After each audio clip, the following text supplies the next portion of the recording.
안녕하세요. 반갑습니다. 이 시간에는 작년에 치러진 정당 문제를 같이 풀어보겠습니다. 1번을 보겠습니다. 과거 3년 이내에 모든 당원 경력을 법관 임용 결격 사유로 정하고 있는 법원조직법 조항은 입법 목적 달성을 위해 합리적인 범위를 넘어 정치적 중립성과 재판 독립에 긴밀한 연관성이 없는 경우까지 과도하게 공직 취임의 기회를 제한한다. 따라서 심판 대상 조항은 과잉금지 원칙에 반하여 청구인의 공무담임권을 침해한다. 1번은 맞는 지문입니다. 올해 7월 판례입니다. 2번을 보겠습니다. 회계보고된 자료의 열람기간을 3월간으로 제한한 정치자금법 조항은 과잉금지 원칙에 위배되어 청구인의 알 권리를 침해한다. 2번도 맞는 지문입니다. 예상 지문 하나는 맨 마지막에 풀겠습니다. 이제 기출 지문을 알아봐야겠습니다. 3번을 보겠습니다. 정당 해산 심판 제도가 정당을 보호하기 위한 취지에서 도입된 것이고, 다른 한편으로는 정당의 강제적 해산 가능성을 헌법상 인정하는 것이므로 그 자체가 민주주의에 대한 제약이자 위협이 될 수는 없다. 정당 해산 제도는 정당을 보호하는 위한 취지에서 도입되었지만 위헌 정당 해산 심판 청구권자가 정부입니다. 야당 탄압을 위한 도구로 쓰일 때는 민주주의에 대한 제약이자 위협이 될 수 있습니다. 3번은 틀린 지문입니다. 4번을 보겠습니다.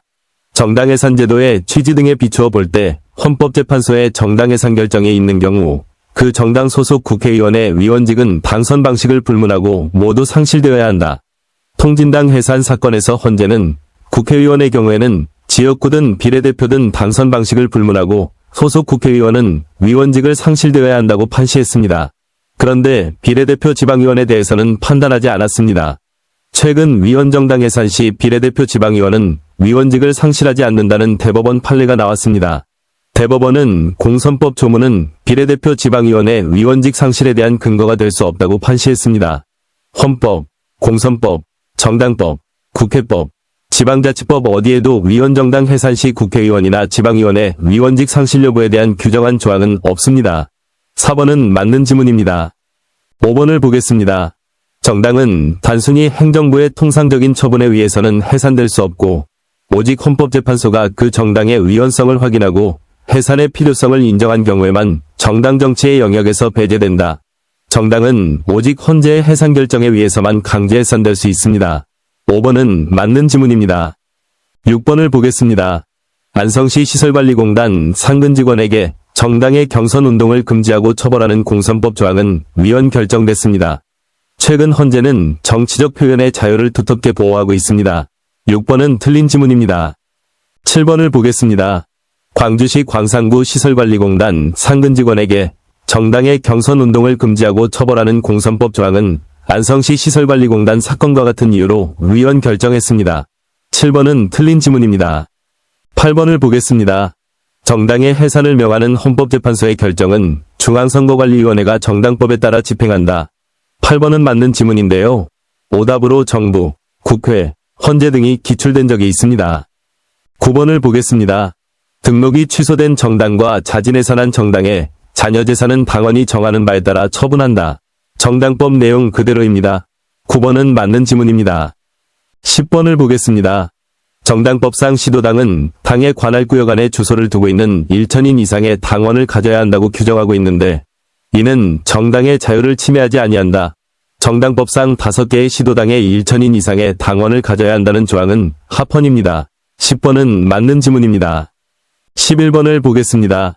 헌법 제8조 제1항은 정당 설립의 자유, 정당 조직의 자유, 정당 활동의 자유 등을 포괄하는 정당의 자유를 보장하는 규정이므로 국민이 개인적으로 가지는 기본권이 아니라 정당이 단체로서 가지는 기본권이다.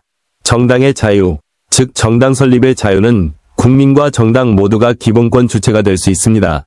11번은 틀린 지문입니다. 12번을 보겠습니다. 헌법 제8조 제4항에서 말하는 민주적 기본질서의 위배란 정당의 목적이나 활동이 우리 사회의 민주적 기본질서에 대하여 실질적인 해악을 끼칠 수 있는 구체적 위험성을 초래하는 경우뿐만 아니라 민주적 기본질서에 대한 단순한 위반이나 저촉까지도 포함하는 넓은 개념이다. 민주적 기본질서에 대한 단순한 위반이나 저촉은 민주적 기본질서의 위배에 포함되지 않습니다. 12번은 틀린 지문입니다. 13번을 보겠습니다. 헌법 제8조 제2항은 정당의 목적 조직과 활동이 민주적일 것을 요구하고 있으므로 정당의 등록 신청을 받은 관할 선거관리위원회는 정당의 이념적 목적이 민주적 기본질서에 반한다고 인정되는 경우 그 등록을 거부할 수 있다. 형식적 요건을 구비합의한 선관위는 등록을 거부할 수 없습니다. 13번은 틀린 지문입니다. 14번을 보겠습니다. 정당해산 심판 절차에서는 정당해산 심판의 성질에 반하지 않는 한도에서 헌법재판소법 제40조에 따라 민사소송에 관한 법령이 준용될 수 있지만 민사소송에 관한 법령이 준용되지 않아 법률에 공백이 생기는 부분에 대하여는 헌법재판소가 정당해산 심판의 성질에 맞는 절차를 창설할 수 있다. 위헌정당해산 심판에는 민사소송에 관한 법령을 준용하지만 법률에 공백이 생기는 경우 헌법재판소가 정당해산 심판의 성질에 맞는 절차를 창설할 수도 있습니다. 14번은 맞는 지문입니다. 자주 나오는 일반 심판 절차 화면을 잠시 보여드리겠습니다. 구두변론 원칙인 헌법재판은 탄핵심판, 정당해산 심판, 권한쟁의 심판 이렇게 세 가지입니다. 변호사 강제주의가 적용되는 헌법재판은 탄핵심판, 헌법소원심판 이렇게 두 가지입니다. 가처분이 허용되는 헌법재판은 헌재법에 명문 규정이 있는 것은 정당해산 심판과 권한쟁의 심판이고 헌재 판례상 인정되는 것은 헌법소원입니다. 준용법령도 다 암기를 하셔야 합니다. 15번을 보겠습니다. 헌법재판소는 정당해산 심판에 청구를 받았다 하더라도 종국결정의 선고 시까지 피청구인의 활동을 정지하는 결정을 할 수 없다. 정당해산 심판은 가처분이 허용됩니다. 15번은 틀린 지문입니다. 16번을 보겠습니다. 정당의 등록 요건으로 5 이상의 시도당과 각 시도당 1000명 이상의 당원을 요구하는 구정당법 해당 규정은 이른바 군소정당과 신생정당의 정당정치 참여를 원천적으로 봉쇄하는 것으로서 헌법 제8조 제1항의 정당 설립의 자유를 침해하는 것이다. 정당 등록 요건으로 5개 이상의 시도당과 각 시도당 1000명 이상의 당원을 요구하는 것은 합헌입니다. 수도의 중앙당, 5개 이상의 시도당, 각 시도당 1000명 이상의 당원이 정당 등록 요건이라는 것도 암기하시길 바랍니다. 16번은 틀린 지문입니다. 17번을 보겠습니다. 정당을 창당하고자 하는 창당준비위원회가 정당법상의 요건을 갖추어 등록을 신청하면 중앙선거관리위원회는 정당법상 외에 요건으로 이를 거부할 수 없고 반드시 수리하여야 한다. 정당법상 등록 요건을 갖춰서 등록 신청하면 선관위는 수리를 거부할 수 없습니다. 17번은 맞는 지문입니다. 18번을 보겠습니다. 정치활동을 하는 사람이 금품을 받았을 때 그것이 비록 정치활동을 위하여 제공된 것이 아니더라도 정치자금법 제45조 제1항의 위반죄로 처벌할 수 있다.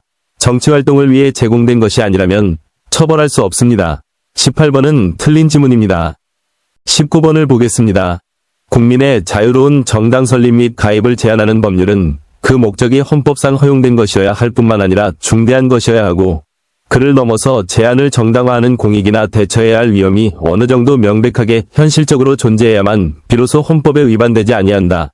정당의 자유는 최대한 보장되어야 하고 헌재는 엄격한 비례 심사를 해야 합니다. 19번은 맞는 지문입니다. 20번을 보겠습니다. 정당 설립의 자유는 비록 헌법 제8조 제1항 전단에 규정되어 있지만 국민 개인과 정당의 기본권이라고 할 수 있으며 당연히 이를 근거로 하여 헌법재판소법 제68조 제1항에 따른 헌법소원 심판을 청구할 수 있다고 보아야 할 것이다. 정당 설립의 자유의 주체는 국민 개인과 정당 모두입니다. 기본권이 침해되면 권리구제형 헌법소원 심판을 청구할 수 있습니다. 20번은 맞는 지문입니다. 21번을 보겠습니다. 합당하는 정당들은 대의기관의 결의나 합동회의의 결의로서 합당할 수 있으며 신설정당이 합당 전 정당들의 권리 의무를 승계하지 않기로 정하였다면 이는 정당 내부의 자율적 규율사항에 해당하므로 그 결의는 효력이 있다. 이 지문에서 적용되는 정당법 조항은 강행규정이고 달리 정하였다고 해도 효력이 없습니다. 21번은 틀린 지문입니다. 22번을 보겠습니다. 정당은 국민의 이익을 위하여 책임있는 정치적 주장이나 정책을 추진하고 공직선거에 후보자를 추천 또는 지지함으로써 국민의 정치적 의사 형성에 참여함을 목적으로 하는 헌법상 기관이므로 공권력 행사의 주체가 된다. 정당은 자발적 결사 또는 권리 능력 없는 사단입니다. 헌법기관도 아니고 공권력 행사의 주체가 될 수도 없습니다. 22번은 틀린 지문입니다. 23번을 보겠습니다. 정당은 수도에 소재하는 중앙당과 특별시 광역시도에 각각 소재하는 시도당으로 구성하는데 정당은 5 이상의 시도당을 가져야 하고 시도당은 500명 이상의 당원을 가져야 한다. 시도당은 1000명 이상의 당원을 가져야 합니다. 23번은 틀린 지문입니다. 24번을 보겠습니다. 정당이 그 소속 국회의원을 제명하기 위해서는 당원이 정하는 절차를 거치는 외에 그 소속 국회의원 전원의 2분의 1 이상의 찬성이 있어야 한다. 정당법 내용 그대로입니다. 국회 제명 정족수는 국회 제적 3분의 2입니다. 24번은 맞는 지문입니다. 25번을 보겠습니다. 헌법재판소의 해산 결정에 의하여 해산된 정당의 자녀재산은 당원이 정하는 바에 따라 처분하고 처분되지 아니한 정당의 자녀재산은 국고에 귀속한다. 헌재의 해산 결정에 의해 해산된 정당의 자녀재산은 바로 국고에 귀속됩니다. 25번은 틀린 지문입니다. 26번을 보겠습니다. 정당은 등록이 취소된 이후에는 헌법소원의 청구인 능력이 없다. 등록이 취소된 이후에도 등록정당에 준하는 권리 능력 없는 사단으로서의 실질을 유지하고 있으므로 즉 헌법소원 청구인 능력이 있습니다. 시험에는 26번처럼 사회당만 출제됩니다. 등록 취소된 녹색 3인당은 헌법소원 청구인 능력을 인정하지 않았는데 모르셔도 됩니다. 26번은 틀린 지문입니다. 27번을 보겠습니다. 국가공무원법 조항 중 교육공무원인 초중등교원은 그 밖의 정치단체의 결성에 관여하거나 이에 가입할 수 없다고 한 부분은 명확성 원칙에 위배된다. 그 밖의 정치단체 부분은 명확성 원칙에 위배됩니다. 27번은 맞는 지문입니다. 28번을 보겠습니다. 국회의원을 후원의 지정권자로 정하면서 지방자치법 제2조 제1항 제1호의 도의회의원과 같은 항 제2호의 시의회의원을 후원의 지정권자에서 제외하고 있는 정치자금법 조항은 청구인들의 평등권을 침해한다. 헌재는 판례를 변경해서 평등권을 침해한다고 판시했습니다. 28번은 맞는 지문입니다. 아직 출제되지는 않았습니다. 작년 말에 치러진 시험이 빠져서 한 강의를 더 업로드하겠습니다. 시청해주셔서 고맙습니다. 편한 시간 보내시길 바랍니다.